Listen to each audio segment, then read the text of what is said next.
Well, good morning, everybody. We're recording our class for you out there in TV land, and we hope that everyone is safe and healthy on this beautiful Wednesday morning, February 28th. And we want to remind you right at the outset of the class that Hadassah Israel chapter of Lavona chapter is having their concert, all women's concert, this coming Sunday, March 3rd, 7:30 p.m. at Yad Labanim. I'm sure everyone has seen the poster, the flyer coming out on every possible media form, and we hope you'll be there to support our soldiers who badly need some high-tech, state-of-the-art equipment for their rehabilitation at Hadassah Hospital.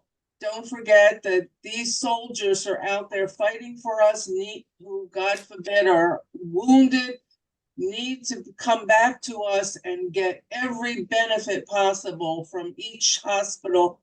And Hadassah is in the forefront of this high-tech equipment that we're raising money for. If you cannot make the concert, please consider making a donation by calling one of the names that are on the flyer, or you can call me. I'm happy to release the money from your bank account. I hope everyone will come and enjoy this fabulous concert this coming Sunday, March 3rd, 7:30. The concert begins. The doors open at 7 o'clock. Hope to see you there. Okay, enough about the paid political announcement there. Now we're going to the class on Shoftim, Sefer Shoftim, and we have finished last week the chapter 12 about Yiftach.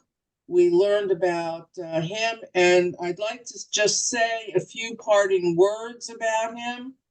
While he certainly did accomplish what he was supposed to have done, he was not the greatest of, let's say, the greatest diplomat. He conquered the Ammonites. He did the job admirably. However, when it came to bringing shalom between the tribes, he failed miserably at that. And when he also failed miserably at understanding the power of words in making a vow. And somehow we who look back on the history of Shoftim remember him not for the conqueror of the Ammonites, but the one who really did not understand the power of a vow, and yet he was a judge. No more said about him. We're going to move on now. After Yiftach, we have several more, actually 3 other judges. And I think we ought to read the psukim about them. I'm going to share with you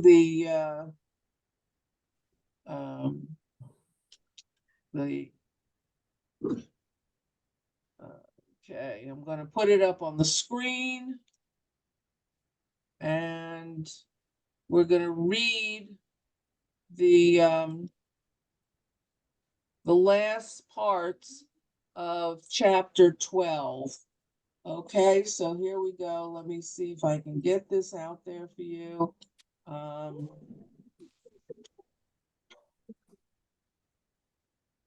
Okay. All right. This is chapter 12, the end of chapter 12. And let's move this over.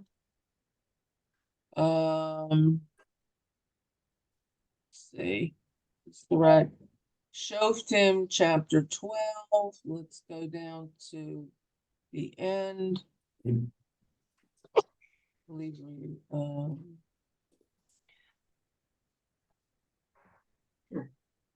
Okay. Okay, so here Yiftach has his judgeship for 6 years, 6 short years, and he's buried in a city in Gilad. Okay. Can I have someone who can start reading the rest, please? Do I have a volunteer? Okay. Somebody? Zamira. Come on, Zamira, can you read for us, starting with this pasuk? Zamira, you're muted. All right, can somebody read for us, please? What are you starting? 7 or 8? 8. I could do it. Okay. Okay. After him, Ibzan of Bethlehem judged Israel. He had 30 sons, and he sent out 30 daughters. He brought 30 daughters for his sons from without. He judged Israel for 7 years. Ibzan died and was buried in Bethlehem. After him, Elon the Zebulunite judged Israel. He judged Israel for 10 years. That's long. After him, wait, I'm skipping. Elon. No, you're right. Yeah, Elon Zebulunite died and was buried in Aijalon in the land. Ayalon. Okay, in the land of Zebulun. After him, Abdon, son of Hillel, the Prathonite, judged judged Israel. He had 40 sons and 30 grandsons, riding on 70 colts. That's a horse. Yeah. Here it says donkeys. He judged Israel for 8 years. Abdon, son of Hillel, the Pirathonite, died and was buried in Pirathon in the land of Ephraim on the Amalekite mountain. Okay. Those are judges, but it doesn't say, there's no information about them at all. Right. So just their offspring. Okay, so here we have 3 judges within 8 psukim. Each one gets about two lines, and we know nothing about them. Clearly, Shmuel did not know about them either, or he had no information about them, or he had nothing to say about them. So we're not really sure exactly why these 3 judges get no coverage. However, I want to go through at least one of them with you in a little bit of depth, because I think it's very interesting. Now, you recall last week we talked about how does Midrash come to be? And you know, from anyone who's been with me for a while, that I don't use Midrash very much, because Midrash are stories that are made up by a grain of information in a particular pasuk, and they try to explain something in the text, but they are not true. There are stories about that give a lot more information than the text does, and the information is usually not necessarily true. Now, I want to talk to you about Ibzan. Ibzan of Beit Lechem. He judged Israel. Now, the Mefarshim, the commentaries, took this bit of information. Ibzan, no one has heard about him. All we know about is his sons, and that he brought in daughters-in-law for his sons, and he brought in sons-in-law for his daughters, and lived and died in Beit Lechem. Now, about this time, Now, don't forget, we are well into the 300 plus years of Shoftim at this point. Remember, Shoftim lasts for about 400. 370 some years, 664 years. And so we're well into that amount of time right now. And about that time, there lived a man in Beit Lechem that we all know and are familiar with. Does anyone remember a very popular man who married someone long ago who lived in Beit Lechem and could possibly be the name, the real name of this person, Ibsan? It's not Yeshua. No, no. It's someone later on, and we have a Megillat about that his name appears in many times. A Megillat. Esther. Ruth. Esther. No, not Esther. Ruth. Ruth. Oh, Ruth. Boaz. Boaz. Boaz. Boaz. So let me tell you how Midrash starts again. Let me tell you again. Here it says one line, Ibsan of Beit Lechem judged Israel. Go down to the next one. Ibsan died and he was buried in Beit Lechem. Now, we're going to go to, hold on, we're going to Ruth, chapter 1. Now, let's read this clearly right now. Zamira, read the first pasuk. I have to open my thing. Is my thing open? Can you hear me? Yes. Now it came to pass in the days when the judges judged that there was a famine in the land, and a man went from Bethlehem of Judah to sojourn in the fields of Moab, he and his wife and his 2 sons. Okay, stop. So here we have the introduction, the first line of Ruth, Megillat Ruth, chapter 1, and it says clearly, in the days when the judges judged. Clearly, the story of Ruth happens during the period of Shoftim. Okay? Now, why in the world does Elimelech, his name was Elimelech, he was a man who lived in Beit Lechem, okay, with his wife Nomi and his 2 sons, Machlon and Chilon. And why? Okay, and here he's an Ephraimite.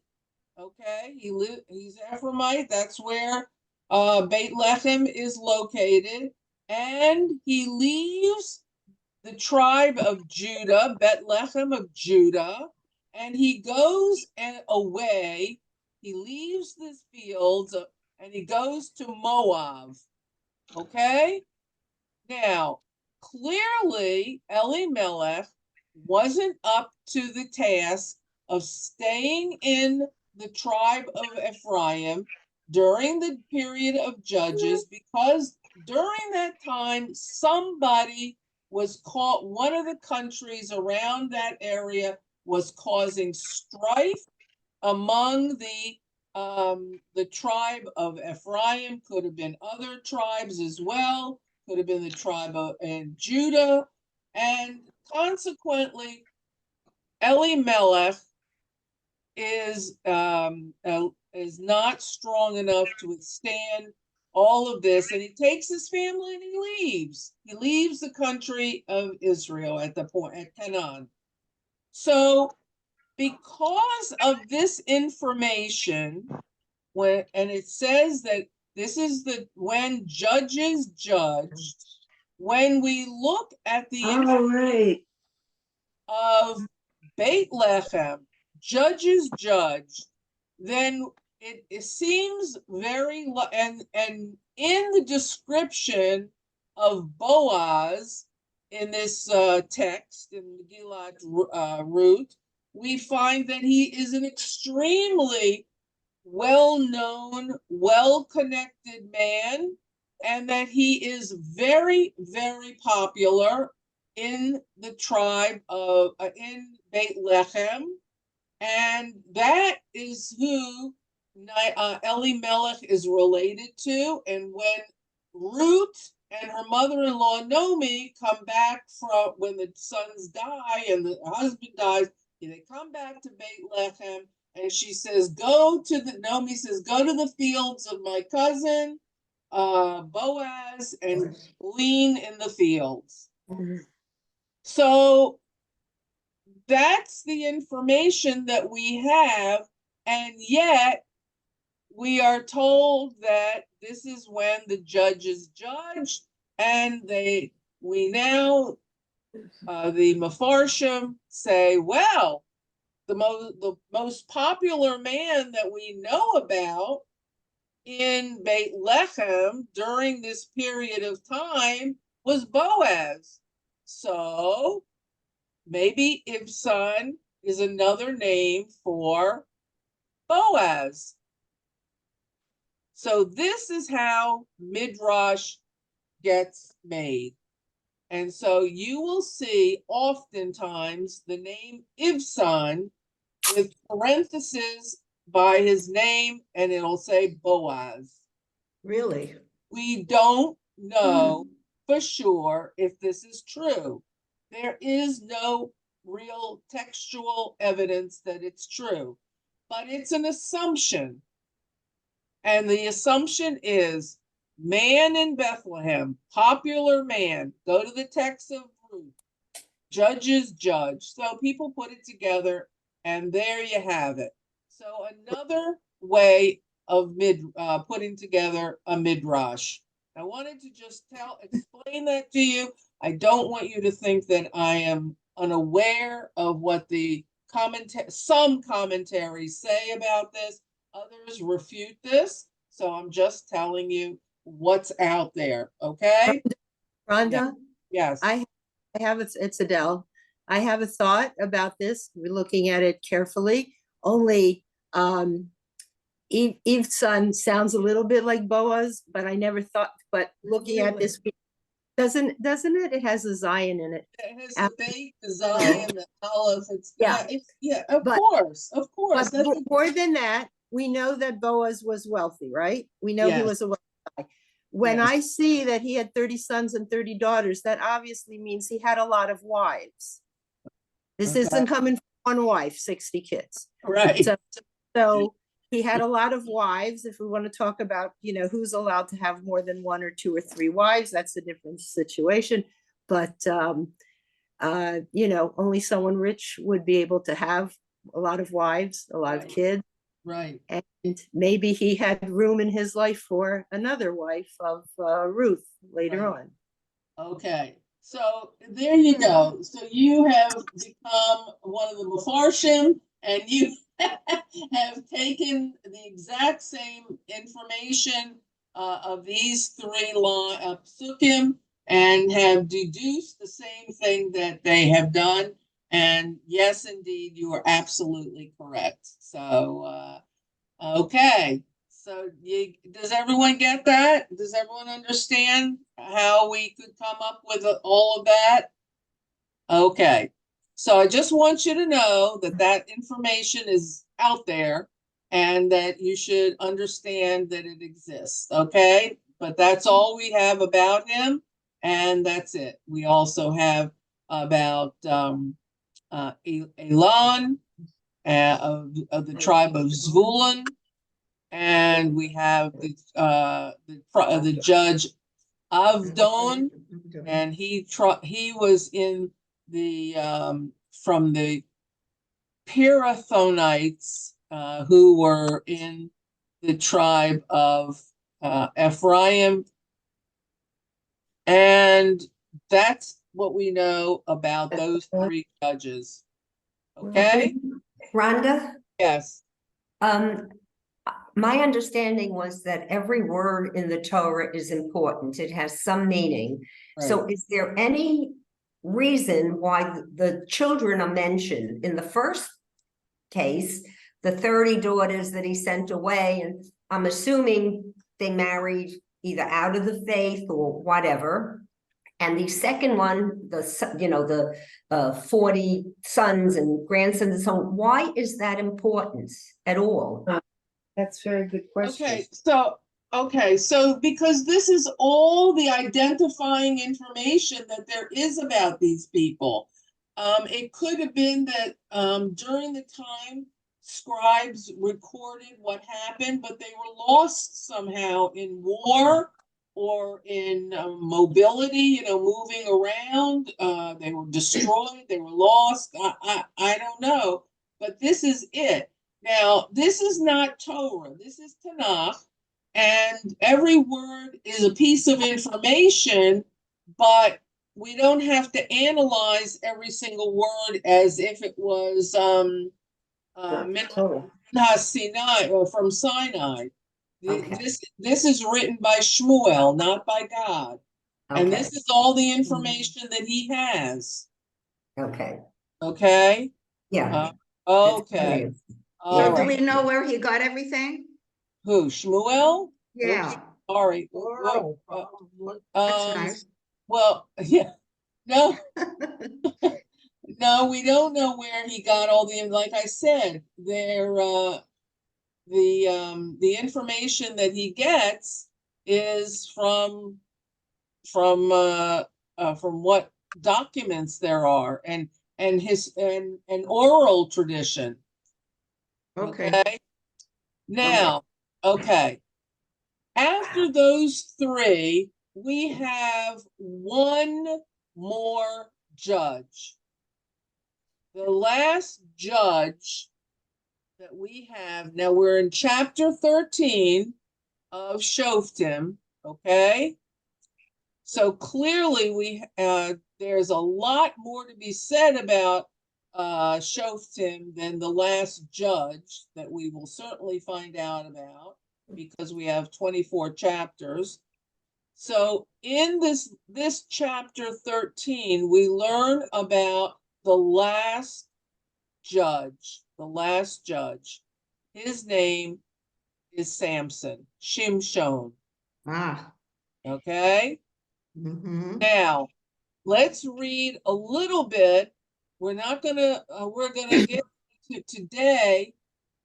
I have a lot of information that I want to share with you, because I want to give you historical background, because as I always say, we need to understand the context in which these stories of Shoftim take place.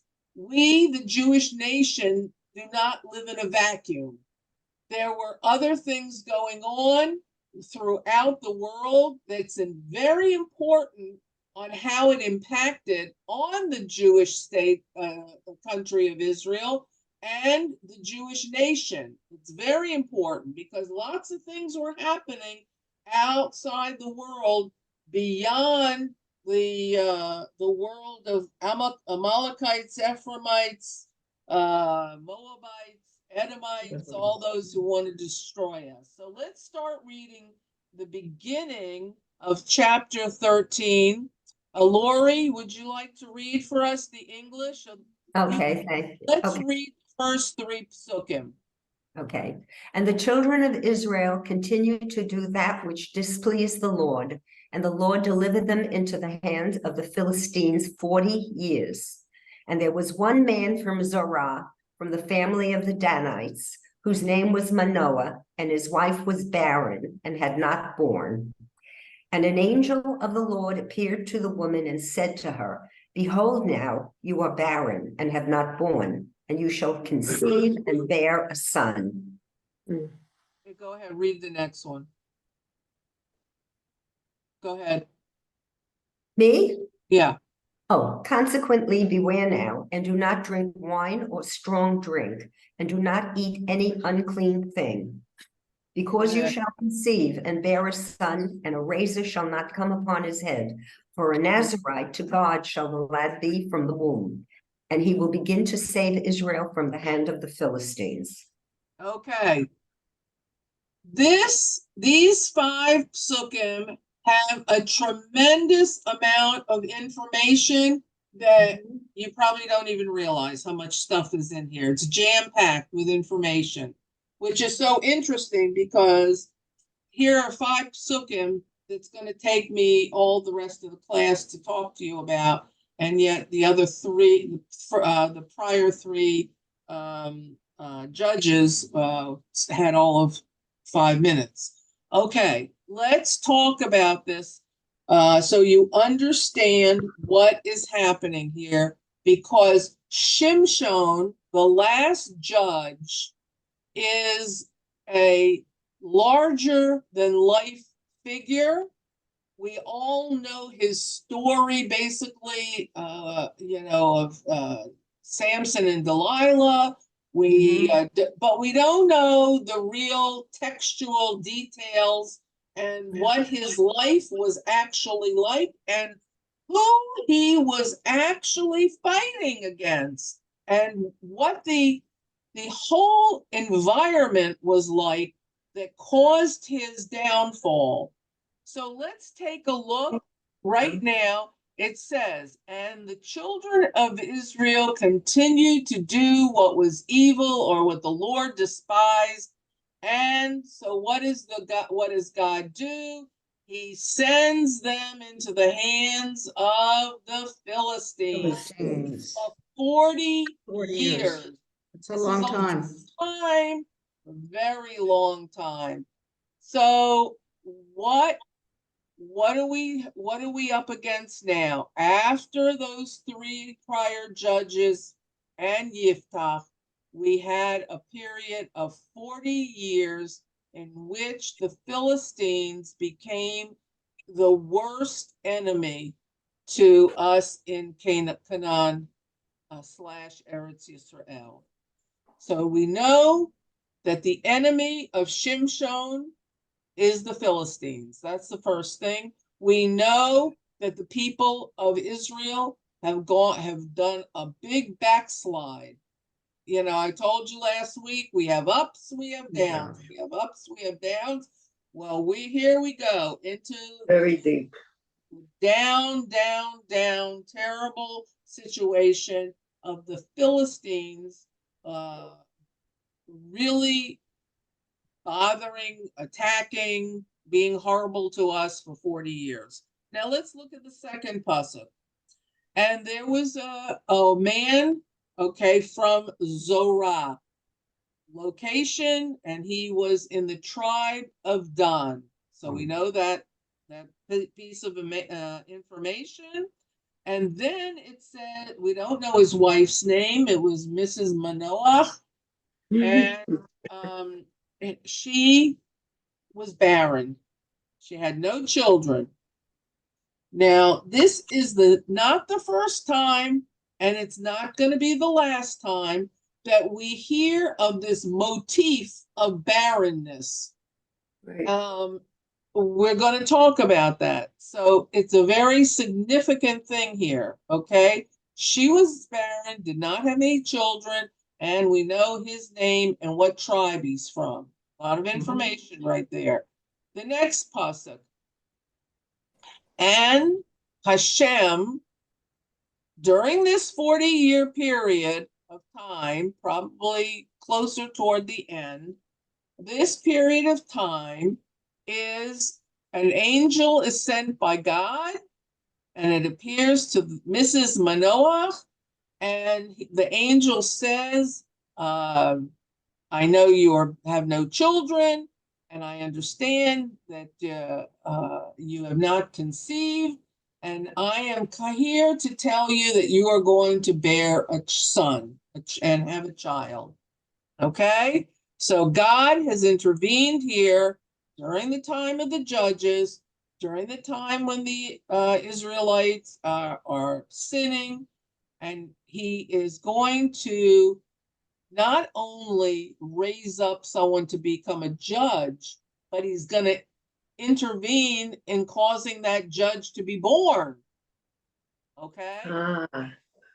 So God says you're going to have a child, and Here are the conditions.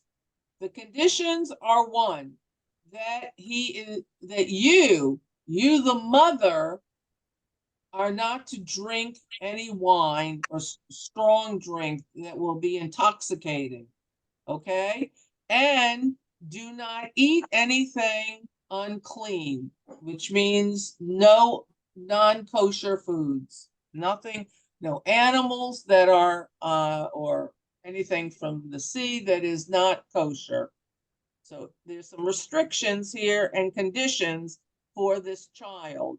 And then this in this fifth pasuk, it says that this child, no razor shall touch his head. In other words, no He's a hair, Naz- No Right. haircuts. no haircuts. That means that he's a Nazarite? Yes, he is. He's That's a what it Nazarite. says. It's right here. For he is a Nazarite. He's a Nazir Oh, to God. To God. Okay, and he Mhm. shall live in the land, and he shall come from your womb as this promised child, and he will be the savior. He will for the Israelites against the hands of the Philistines. Okay, okay. What does that all mean? Well, I think that we have a tremendous amount of information to unpack here. All right. So let's go now to see what exactly that. Oh, this is not the right one. Excuse me. Okay. All right. So you know me and my maps. Okay. I want you to understand that it's very important. Where all of a sudden do these Philistines come from? Very important to understand. They were not indigenous people to the land of Canaan. They come, what? No, go on. They come from around the Greek islands, the Mediterranean. They were seafaring people. If you see, look here, they're coming down from the Greek, Italian area here, up here. Here is Tarshish. We know Tarshish. We've heard of that before. In um in oh gosh, I can't think of his name. The prophet who runs away from God, Jonah. Oh, Tarshish, right. Jonah. Okay, so they come down to the port area here. Remember, Jonah leaves from Jaffa and he sails to Tarshish. Okay, that's just a sideline. But here come the Philistines from Crete, the Greek islands up here. They come over to this area here because it's on the sea. They also go to Egypt. Okay, now this was during the period of Ramses III. And what happens is that the Egyptians fight them off and push them, what we know today is called the Sinai Peninsula, and push them up toward Canaan. Okay, they try and get rid of them. They don't want, the Egyptians don't want them. They're as invaders, and they go and invade the west coast of on the Mediterranean of Israel. Now, let's take a look of what cities they are going to be living in. Here they are, folks. Gaza. Gaza. Mm-hmm. Okay. Ashkelon, Alon. Ashdod, Ashdod. okay, Gat, and Ekron. All right. Now, the next place that is part of Israel, of Canaan, is Jaffa. Okay, Jaffa. Jaffa. So you see this They- small area. Can you see this area here?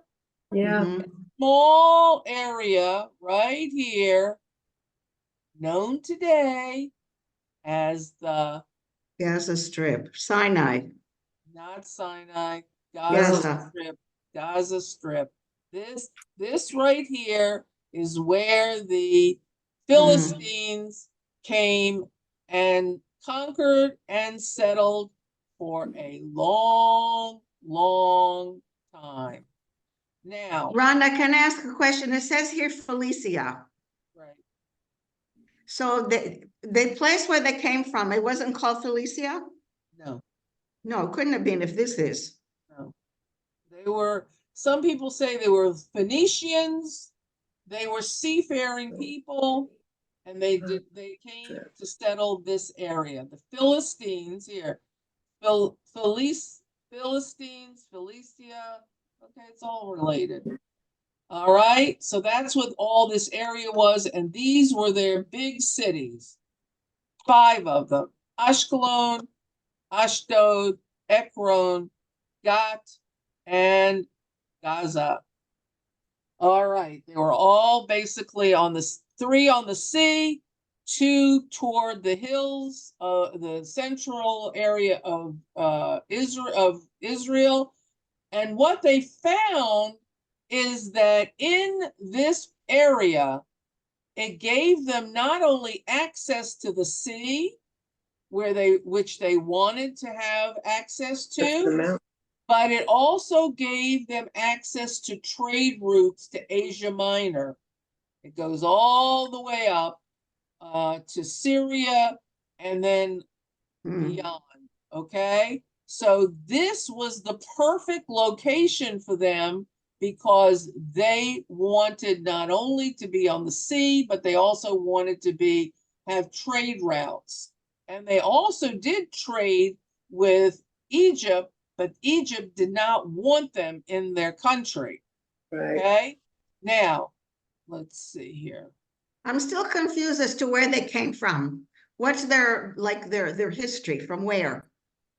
They So didn't the come from Greek Greece. They came from somewhere else and came into Greece and around. Yeah, so like Italy. Well, they came into Greece. They came into what was eventually called Italy, but it wasn't called Italy at the time. Yeah. And they come basically from the Mycenaean, Minoan area of Greece. It was a very advanced culture. And so what do we learn from who these people are? Why am I telling you this? Because those areas of the world were very advanced militarily. Oh. And they brought this time of the judges is called the Iron Age throughout the world. The Israelites were still stuck in the Bronze Age. That's why their weapons were not anywhere near as strong as the Philistines. And that's why the Philistines constantly attack them, because they're easy prey for the Israelites. You see, the people who come as Philistines to conquer this area and to settle it had the knowledge of how to extract iron out of ore, which was a very scientific process for the time. Remember, the Canaanites and the Israelites were still in the Bronze Age. They were still very far behind. They were still struggling with how to make this a country without one central leader. And this was kind of the last straw, the Philistine attack, that causes all of Bnei Yisrael to clamor after Shimshom. We want a king, someone to guide us through and protect us through enemy attacks and war. We're tired of trying to be tribal heroes What we want is someone to lead the whole country, all of us together, to fight against our enemies, not one tribe, at a time. So you see here that the Philistines kind of push the Israelites into becoming a more modernized country than they actually had been in the past. So it's a very, very interesting kind of situation. Now, what I want to show you also, and I'm going to do that in a minute. Hold on. Is the connection that we have. Hold on. Here we go. I'm going to show you this again. I'm going to share this on the screen. Now, here it says in chapter 1, let's read this right here. That there was this man from Tzorah, okay? We learned about his barren wife. We learn now that they fought against the Philistines, okay? So we've identified the enemy that Shimshom is continually going to fight. He is going to be the one from the tribe of Dan, a Nazarite. No one has cut his hair, and he is going to be fighting against the Philistines and try to save the whole country, not just the Dan tribe, but the whole country from these Philistines who are attacking at every possible area. Okay, now, so the first thing we know is wife is barren. And then, like I said, we get an angel. So God is part of this. And we have here, I want to talk to you about this barren woman motif that reveals other women who have sons after God visits them and grants them children. So here we have the first one that we encounter, the first barren woman is Sarah. Right. Okay? Now, the second one is Rivka. Now, I don't know whether you remember, but Rivka cannot have children with Yitzhak. And so finally, she has 2 children, twins, and they are her twins. Yaakov and what's his name? Esau. Esav. Good name. Esav. Right. Okay. The good and the bad and the ugly, yeah. Okay. And then we have Rachel.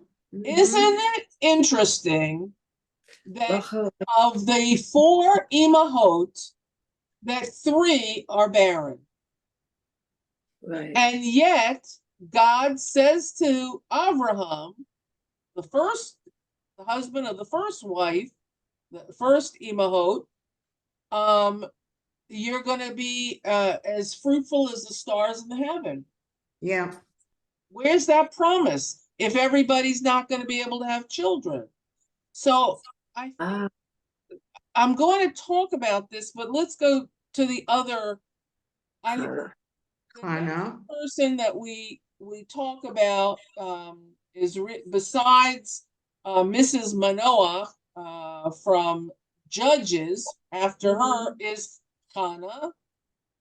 And then we hear in Malachim and Kings about this Shumanite woman who doesn't have a name. She's only referred to as a Shumanite woman, who has a son and has mentioned, say her who cannot have a child and is intervened by the prophet Elisha. You might have remembered his name, Elisha. He followed Eliyahu. Now, the next thing we hear about a barren woman is in the Pesukim about the city of Yerushalayim, the city of Zion. and it clearly puts it in all perspective. Here we have 5 very important women who are barren, and a metaphor for Jerusalem during the destruction of the Yirmiyahu's description of the destruction of Jerusalem. Also, here we go, Yeshayahu, Isaiah, who describes Jerusalem like a barren woman, a childless woman, for the return, the return and the restoration of the exiles. The longing of Jerusalem for her exiles to return is like a barren woman praying to have a child. That's a very powerful metaphor. So what my question to you is, to all of you women, all of you mothers, I want you to think a minute. Why do you think God talks so much about barren women, and the prophets are involved with metaphors of barren women? Why is this such an important thing for Am Yisrael? I think one thing is the fact that you understand that it is Hashem that's moving the pieces, so to say, because he sends an angel to these barren women. Okay. But what does it say about the importance of children To keep the Jewish people going, to Right. Make sure that we have enough Jewish people who are going to be leaders and do the right thing when we're good. Okay. How What can else? we be as many as the stars in the sky if we don't have kids? Okay. Right. Okay. What's the first commandment that we're given in the Torah? Be fruitful and multiply. That's No. right. So that you will bring children into the world, and that your children and your children's children will tell the world that I exist, meaning God. Without children coming into this world to tell the world about God, there will be no knowledge of God. So that is the responsibility of each and every one of us women, to bring our children up in the ways of Torah, mitzvot, chesed, so that they will be able to go out in the world and talk about the one and only God in heaven, who created the world, who brought us out of Egypt, and has promised our forefathers that he would be with us.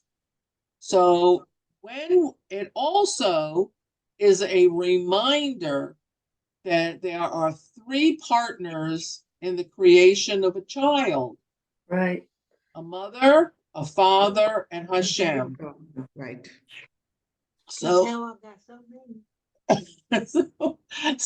you say? she says that's how she got so many. Rhonda, Yeah, yes. and also I think if redemption and renewal can come from a barren woman, then that's the hope, that especially in those times, and even today with the ability for barren women to have children medically, not everything, but that Hashem is always saying there is hope. I think that's what I see with barren women. Okay. These are all, everything everyone has said is true, is factual. But. No, there's no but. Okay, I thought you were waiting for something else. Okay. No, because the Torah tells us to be fruitful and multiply. The Torah tells us God's going to be with us when we have children. Here's the examples. You're having a hard time and God's going to send an angel to help us. And each and every one of these children that God intervenes with becomes someone special. So it's very important for us to understand and appreciate the value. And certainly when you have it easy and you conceive and you have children and there's no problems, it is a blessing. It is a blessing that you have been given. So I believe that this is one of the tenets of being Jewish. And if you look at the population of the world today, Israel is probably one of the most prolific of countries when in birth rates, when so many of the Western world are not having children because of climate change or carbon footprint, or They don't want either. and they're so involved with me, and who I identify as, and whatever, that they cannot bring and do not bring children lovingly into this world. So we are not only blessed by having a country that encourages children and celebrates children and blesses children, but we are a nation that values our children and really, really lovingly welcomes them into our lives and our homes. The fact that all of us are sitting here, because we brought our children here, we taught our children to come here, we followed our children to here, attest to the fact of how important children are in our lives. So I want you to understand that that barren child motif is very, very important. Okay, so that's two parts. We just learned about the Philistines that we're told about as the enemy. We learned about this woman who gets pregnant because the intervention of God. And now the third big part here is about how this child is to be raised from conception as a Nazarite. And I want to go down here and talk about where the laws of Nazir comes from, because it's important for us to understand these laws if we're going to understand Shimshom. Okay, so I'm giving you a three-pronged background before we go into learning about Shimshon, so you'll have a foundation of understanding this story, because it's many chapters and it's an important chapter of our Shoftim. So here we go. Let's Rose, are you there? Who would like to read? Rose, do you mind reading for us? Is she there? Who would like to read? How much? Okay, Lori, go on. The Lord spoke to Moses, saying, "Speak to the children of Israel, and you shall speak to them. A man or a woman who sets himself apart by making a Nazirite vow to abstain for the sake of the Lord. He shall abstain from new wine and aged wine. He shall not drink even vinegar made from new wine or aged wine. Nor shall he drink anything in which grapes have been steeped, and he shall not eat either fresh grapes nor dried ones. For the entire duration of his abstinence, he shall not eat any product of the grapevine, from seeds to skins." Okay. All the days of his vow of abstinence, no razor shall pass over his head, until the completion of the term that he abstains for the sake of the Lord. It shall be sacred, and he shall not allow the growth of the hair of his head to grow wild. All the days that he abstains for the Lord, he shall not come into contact with the dead. To his father, to his mother, to his brother, or to his sister, he shall not defile himself if they die, for the crown of his God is upon his head. Oh. The entire duration of his abstinence, he is holy to the Lord.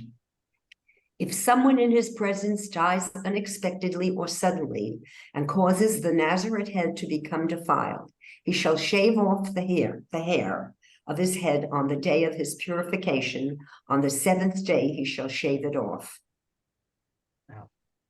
If someone in his presence, and on the eighth day, he shall bring 2 turtle doves or 2 young pigeons to the Kohen at the entrance of the tent of meeting. The Kohen shall prepare one for a sin offering and one for a burnt offering, and atone on his behalf for sinning by coming into contact with the dead, and he shall sanctify his head on that day. He shall consecrate to the Lord the period of his abstinence, and bring a lamb in its first year as a guilt offering. The previous days shall be canceled because of his Nazariteship has been defiled. Okay, this is the law of the Nazareth. On the day of his period of Nazariteship is completed, he shall present himself at the entrance to the tent of meeting. He shall bring his offering to the Lord, 1 unblemished lamb in its first year as a burnt offering, 1 unblemished ewe lamb in its first year as a sin offering, and 1 unblemished ram as a peace offering, and a basket of unleavened cakes, loaves of fine flour mixed with oil, and unleavened wafers anointed with oil, with his meal offerings and their libations. The Kohen shall present it before the Lord and perform the service of his sin offering and his burnt offering. He shall make the ram as a peace offering to the Lord, along with the basket of unleavened cakes, and the Kohen shall perform the service of its meal offering with its libation. The Nazarite shall shave the head of his Nazariteship at the entrance to the tent of meeting, and he shall take the hair of his head of his Nazariteship and place it upon the fire, which is under the peace offering. The Kohen shall then take the cooked foreleg of the ram, 1 unleavened loaf from the basket, and 1 unleavened wafer, place them in the hands of the Nazarite after he has shaven off his Nazarite head. This Kohen shall wave them as a waving before the Lord. It is consecrated to the Kohen, along with the breast of the waving and the thigh of the uplifting. After this, the Nazarite may drink wine. This is the law of a Nazarite who makes a vow. His offering to the Lord for his Nazariteship is in addition to what is within his means. According to the vow that he vows, so shall he do, in addition to the law of his Nazariteship. Okay. Wow. Wow. That's a lot of stuff going That's a on there. lot. Woo! Okay. Now those So many laws of the Nazareth comes from Bamidbar, in Numbers, the Bamidbar chapter 6. It's very important. If you listen to all of that stuff, it's a very big responsibility, and Right. it's not given to. We don't hear of it No. taken lightly by anybody. So this is a huge responsibility with a relationship between the person who is a Nazir and Hashem.